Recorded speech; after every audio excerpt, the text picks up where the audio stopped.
আচ্ছা, একটা ব্যাপার কি কখনো ভেবে দেখেছেন?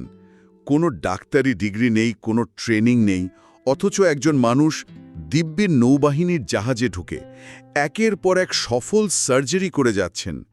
এটা কিভাবে সম্ভব? বা ধরুন অত্যন্ত বুদ্ধিমান শিক্ষিত মানুষেরা এমন সব ফাঁদে পা দিচ্ছেন যা আমরা বাইরে থেকে দেখে ভাবি এটাও কেউ বিশ্বাস করে নাকি। ঠিক। আর এই প্রশ্নগুলো নিয়েই মারিয়া কোনিকোভা তার কনফিডেন্স গেম বইটা লিখেছেন। আমরা প্রায় ভাবি যারা প্রতারণার শিকার হয় তারা হয়তো বোকা বা খুব লোভী। হ্যাঁ, এটাই তো সাধারণ ধারণা। কিন্তু কনিকোভা, যিনি একজন মনোবিজ্ঞানী, তিনি দেখাচ্ছেন যে ব্যাপারটা মোটেই এতটা সহজ সরল নয়। এর কারণটা আমাদের মনস্তত্ত্বের অনেক গভীরে লুকিয়ে আছে। ঠিক। তো চলুন আজ আমরা এই বইটার সাহায্যেই প্রতারণার পেছনের সাইকোলজিটা একটু বোঝার চেষ্টা করি। কিভাবে প্রতারকরা আমাদের বিশ্বাস জিতে নেয়, আর কেনই বা আমরা এমন সব গল্প বিশ্বাস করতে চাই যা সত্যি হওয়ার কথাই না। আর এই পুরো আলোচনায় আমাদের একজন ছায়া সঙ্গী থাকবেন, ফার্ডিন্যান্ড ওয়াল্ডো ডেমারা, যিনি দ্য গ্রেট ইম্পোস্টার নামে পরিচিত। তার গল্পটা শুনলে মাথা ঘুরে যাবে। ডেমারা জীবনটা সত্যিই সিনেমার গল্পের চেয়েও অদ্ভুত। তিনি শুধু নৌবাহিনীর সার্জনই সেজেছিলেন তা নয়, টেক্সাসের একটা ভয়ঙ্কর কারাগারের ওয়ার্ডেন, একজন সিভিল ইঞ্জিনিয়ার, আইনের ছাত্র, মনোবিজ্ঞানী কি ছিলেন না তিনি। আমি এখনো ভাবছি, টেক্সাসের মতো একটা কঠিন জেল সিস্টেমের ওয়ার্ডেন হওয়া তো মুখের কথা নয়। তিনি কি সেখানকার নিয়মকানুন নিয়ে পড়াশোনা করেছিলেন, নাকি পুরোটাই তার আত্মবিশ্বাসের জোরে চালিয়েছেন? তিনি কি শুধু সহজ সরল মানুষদেরই শিকার বানাতেন? এখানেই তো আসল মজাটা। বইটা বলছে টেক্সাসের জেল সিস্টেমকে কোনোভাবেই সহজ সরল বলা যায় না। কোনিকোভা বলছেন বা প্রতারণা কোনো জোর জবরদস্তির খেলা নয়। এটা বন্দুক দেখিয়ে টাকা ছিনতাই করা না। আচ্ছা। এটা পুরোপুরি সফট স্কিলের খেলা, বিশ্বাস, সহানুভূতি আর এক কথার মারপ্যাচ। প্রতারকরা কিন্তু আমাদের দিয়ে জোর করে কিছু করায় না। কেউ হতে পারে, আমি, আপনি, যে কেউ। শুধু তাই নয়, বইটা বলছে যারা খুব আত্মবিশ্বাসের সাথে বলে আমি জীবনেও এ ধরনের ফাঁদে পড়ব না, তাদের ঝুঁকিই নাকি সবচেয়ে বেশি। কি বলেন? হ্যাঁ, এই অতিরিক্ত আত্মবিশ্বাসই আমাদের সবচেয়ে বড় দুর্বলতা। যেমন ধরুন রবিন লয়েডের গল্পটা। মেয়েটি কলেজে পড়ে, প্রথমবারের মতো নিউ ইয়র্কে বেড়াতে গেছে।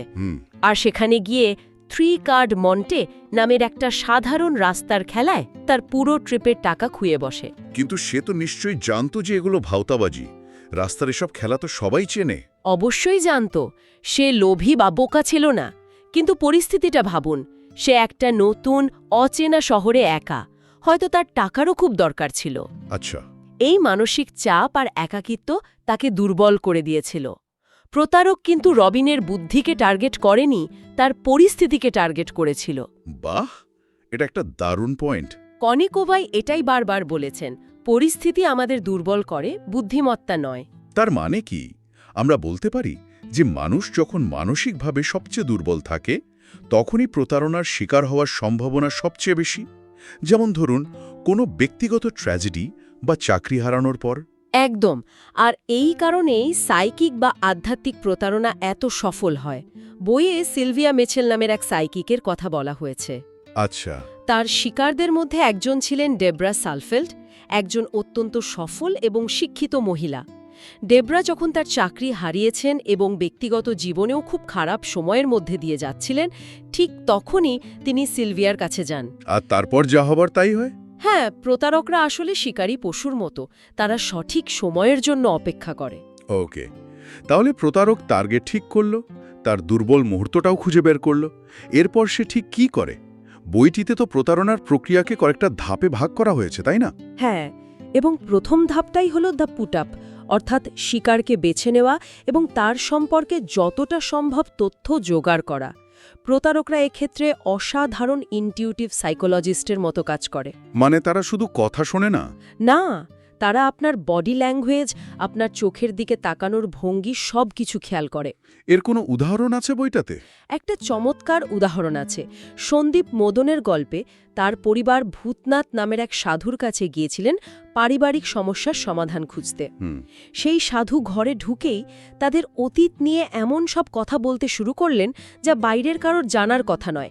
যেমন সন্দীপের মায়ের একটি মৃত সন্তান ছিল, সেই দুঃখ তিনি এখনও বয়ে বেড়াচ্ছেন। এই কথা শুনে তো তারা হতবাক। 1 মিনিট, এটা তো রীতিমতো গোয়েন্দাগিরি। তার মানে সাধু সেজে বসে থাকলেও পেছনে একটা আস্ত রিসার্চ টিম কাজ করছে। ঠিক ধরেছেন। পরে জানা যায় যে বন্ধুটি তাদের সেখানে নিয়ে গিয়েছিল, সেই আগে থেকে সাধুকে সব তথ্য পাচার করেছিল। বলেন কি? শুধু তাই নয়, সাধুর অপেক্ষার ঘরে যে অন্য ভক্তরা বসেছিল তারা আসলে তার দলের লোক। তাদের কাজ হলো নতুন আসা মানুষদের সাথে গল্প জুড়ে দেওয়া এবং কথার ফাঁকে তাদের ব্যক্তিগত তথ্য বের করে নেওয়া। বাহ, মানে এটা একটা পুরোপুরি সাজানো মঞ্চ। একদম। তাহলে তথ্য জোগাড় তো হলো, কিন্তু শুধু শুকনো তথ্য দিয়ে তো আর কাজ হবে না। মানুষকে তো মানসিকভাবে আটকাতে হবে। এখানে কি গল্পের শক্তিটা কাজে আসে? এক্স্যাক্টলি।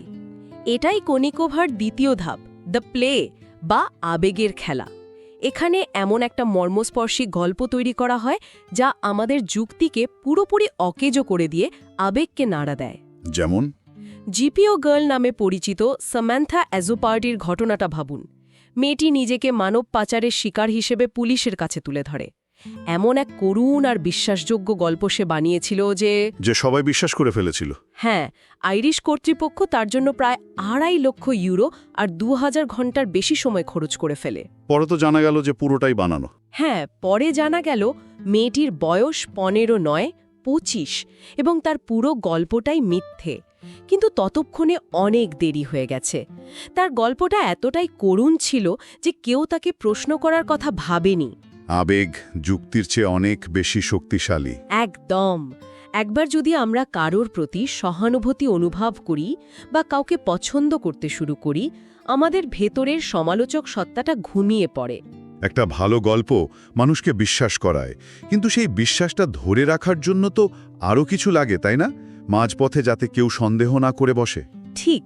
আর এখানেই আসে তৃতীয় ধাপ, দ্য রোপ বা প্ররোচনার দড়ি। এই ধাপে বিভিন্ন মনস্তাত্ত্বিক কৌশল ব্যবহার করে শিকারকে আরও গভীরে টেনে নেওয়া হয়, যাতে সে আর বেরোতে না পারে। আচ্ছা। যেমন গ্রেগর ম্যাকগ্রেগরের গল্পটা। অবিশ্বাস্য। 18 শতকে এই লোকটা স্কটল্যান্ডের লোকানদের কনভিন্স করে ফেলেছিল যে দক্ষিণ আমেরিকায় পয়েস নামে একটা কাল্পনিক দেশ আছে। একটা কাল্পনিক দেশ? হ্যাঁ, যেটা নাকি খুবই উর্বর আর সম্পদে ভরা। এটা তো অনেকটা আজকের দিনে স্টার্টআপ কালচারের মতো শোনাচ্ছে না? একজন ফাউন্ডার একটা বিশাল স্বপ্ন বিক্রি করছেন আর বিনিয়োগকারীরা সেই স্বপ্নের পেছনে টাকা ঢালছেন। একদম ঠিক তুলনা। ম্যাকগ্রেগর সুন্দর সুন্দর ব্রোশিওর ছাপিয়েছিল, পোনেইসের কাল্পনিক ম্যাপ তৈরি করেছিল। ওয়াও! এমনকি পোনেইসের নিজস্ব মুদ্রা এবং সরকারি বন্ড বাজারে ছেড়েছিল। পরিবেশটা এমনভাবে তৈরি করা হয়েছিল যে স্কটল্যান্ডের শত শত মানুষ তাদের ঘর বাড়ি বিক্রি করে জাহাজে চড়ে বসেছিল সেই কাল্পনিক দেশের উদ্দেশ্যে।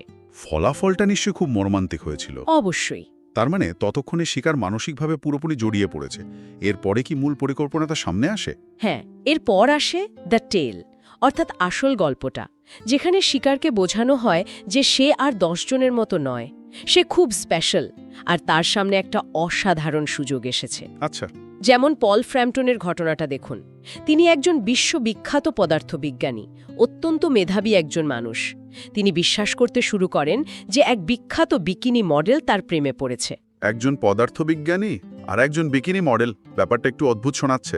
অদ্ভুত তো বটেই, কিন্তু সেই প্রেমের টানে তিনি সেই মডেলের জন্য একটা স্যুটকেস এক জায়গা থেকে আরেক জায়গায় নিয়ে যেতে রাজি হন। ফলাফল? গ্রেফতার হন। আর্জেন্টিনায় মাদক পাচারের অভিযোগে গ্রেফতার হন। বিচারণার সময়ও তিনি বিশ্বাস করতে পারছিলেন না যে তাকে ফাঁদে ফেলা হয়েছে। তাই নাকি? তিনি ভাবছিলেন, আমার মতো একজন বুদ্ধিমান মানুষের সাথে তো এমনটা হতে পারে না, নিশ্চয়ই এর পেছনে সিআইএ এর কোনো গোপন মিশন আছে আর আমি সেটার একটা অংশ। মানে তিনি নিজেকে এতটাই ব্যতিক্রমী ভাবছিলেন যে সহজ সত্যিটা দেখতেই পারছিলেন না। ঠিক। এখানেই কি ওই সাঙ্ক কস্ট ফ্যালেসির ধারণাটা আসে? মানে যখন আমরা কোনো কিছুতে অনেকটা সময় বা টাকা খরচ করে ফেলি, তখন সেটা ভুল জেনেও আমরা তা ছাড়তে চাই না। ঠিক তাই। সোজা কথায়, আমরা যখন কোনো কিছুতে অনেক সময়, অর্থ বা আবেগ বিনিয়োগ করে ফেলি, তখন ভুল প্রমাণিত হওয়ার ভয়ে আমরা আরও বেশি বিনিয়োগ করতে থাকি। কারণ মনে হয় এতদিন ধরে যা করেছি সব কি জালে যাবে। একদম। বইটিতে টেটন ড্যাম ধসের একটা ভয়ঙ্কর উদাহরণ দেওয়া হয়েছে।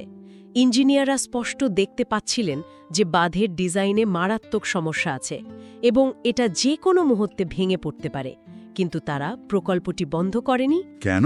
কারণ ততদিনে প্রকল্পে প্রচুর অর্থ বিনিয়োগ করা হয়ে গিয়েছিল। সেই বিনিয়োগটা নষ্ট হওয়ার ভয়ে তারা ঝুঁকিটা নিয়েই কাজ চালিয়ে যান। ফলাফল, বাঁধটি ভেঙে পড়ে, 11 জন মানুষ এবং 13,000 গবাদি পশু মারা যায়। ওহ! প্রতারণার ক্ষেত্রেও শিকারের অবস্থা ঠিক একই রকম হয়। সে হয়তো মাঝপথে বুঝতে পারে যে কিছু একটা গড়বড় হচ্ছে, কিন্তু ততদিনে সে এত কিছু বিনিয়োগ করে ফেলে যে আর পিছিয়ে আসতে পারে না। আচ্ছা, সবকিছু ফাঁস হয়ে যাওয়ার পর কি হয়? মানুষজন কি সাথে সাথে পুলিশকে জানায়? আমার তো মনে হয় বেশিরভাগই চুপ করে থাকে। একদম। বইয়ের ভাষায় একে বলা হয় দ্য ব্লো অফ, আর এর পেছনে সবচেয়ে বড় কারণ হল লজ্জা আর সম্মান। সম্মান? হ্যাঁ, আমি প্রতারিত হয়েছি এই কথাটা স্বীকার করাটা আমাদের ইগোর জন্য খুব কঠিন। আমরা নিজেদের বোকা প্রমাণ করতে চাই না। আমাদের সেই গ্রেট ইম্পোস্টার ডেমারা ক্ষেত্রেও কি এটাই হয়েছিল? তার ক্ষেত্রে তো বারবার এটাই হয়েছে। কোরিয়ান যুদ্ধের সময় নৌবাহিনী যখন জানতে পারে যে তাদের জাহাজের সবচেয়ে দক্ষ সার্জেন্ট ডেমারা আসলে একজন ভুয়া ডাক্তার, যার কোনো ডিগ্রি নেই। হ্যাঁ, তখন তারা কি করেছিল জানেন? তাকে শাস্তি দেওয়ার বদলে ঠিকোচাপে দেশ ছাড়তে সাহায্য করেছিল। কি বলেন? কেন? কারণ ঘটনাটা প্রকাশ পেলে নৌবাহিনীর মতো একটা সম্মানীয় প্রতিষ্ঠানের জন্য তা চরম লজ্জার হতো। তাদের সম্মান বাঁচানোটা ন্যায় বিচারের চেয়ে বেশি গুরুত্বপূর্ণ হয়ে দাঁড়িয়েছিল। অবিশ্বাস্য। তবে বইয়ের সবচেয়ে অদ্ভুত উদাহরণটা মনে হয় অস্কার হার্টজেলের দ্য রেক ফরচুন স্ক্যামটা। ওহ, ওটা তো কিংবদন্তি তুল্য। হার্টজেল প্রায় 70,000 মানুষকে লোভ দেখিয়েছিল যে তারা 16 শতকের অভিযাত্রী স্যার ফ্রান্সিস ড্রেকের বিশাল সম্পত্তির উত্তরাধিকারী হতে পারে। শুধু তার জন্য কিছু আইনি খরচ দিতে হবে। ঠিক। বছরের পর বছর ধরে সে মানুষের কাছ থেকে টাকা নিয়েছে। অবশেষে যখন তাকে জালিয়াতির অভিযোগে গ্রেফতার করে জেলে পাঠানো হলো, তখন কি ঘটল? কি? সেই প্রতারিত মানুষরাই চাঁদা তুলে তার জামিনের ব্যবস্থা করল, তার মামলার খরচ জোগাড় করল। হতেই পারে না। হ্যাঁ, তারা বিশ্বাসই করতে চাইল না যে তারা প্রতারিত হয়েছে। তাদের কাছে এটা মেনে নেয়ার চেয়ে এটা বিশ্বাস করা অনেক বেশি সহজ ছিল যে হার্টজেল নির্দোষ এবং সরকারই তার বিরুদ্ধে ষড়যন্ত্র করছে। নিজেদের ভুল স্বীকার করার চেয়ে এই গল্পটা তাদের কাছে অনেক বেশি স্বস্তিদায়ক ছিল। একদম অবিশ্বাস্য। তাহলে মারিয়া কোনিকোভার বই থেকে আমরা যা শিখলাম তা হলো প্রতারণার ফাঁদে পা দেওয়াটা বোকামি বা লোভের ব্যাপার নয়, এটা আমাদের কিছু মৌলিক মানব প্রবৃত্তির ফল।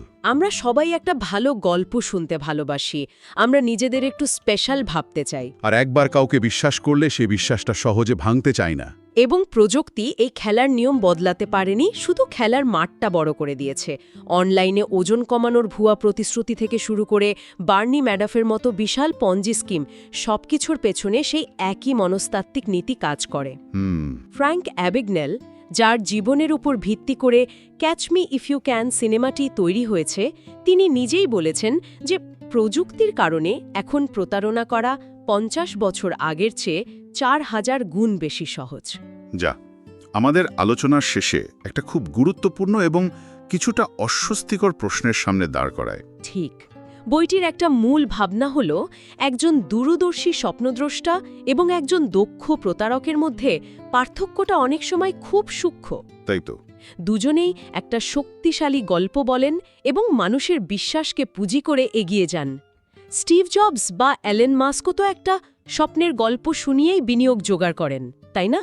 তাহলে প্রশ্নটা হলো, আমরা কিভাবে বুঝব কোন গল্পটা আমাদের একটা উন্নত ভবিষ্যতের দিকে নিয়ে যাবে আর কোনটা আমাদের সর্বশান্ত করার জন্য পাতা একটি ফাঁদ? হয়তো এর কোনো সহজ উত্তর নেই, কিন্তু কোনিকোভার মতে এর প্রথম ধাপ হল এটা মেনে নেওয়া যে আমরা কেউই সুরক্ষিত নই। সঠিক পরিস্থিতিতে সঠিক গল্পের সামনে পড়লে আমরা প্রত্যেকেই এক একজন সম্ভাব্য শিকার। আর এই সচেতনতাই হয়তো আমাদের সবচেয়ে বড় রক্ষা কবচ।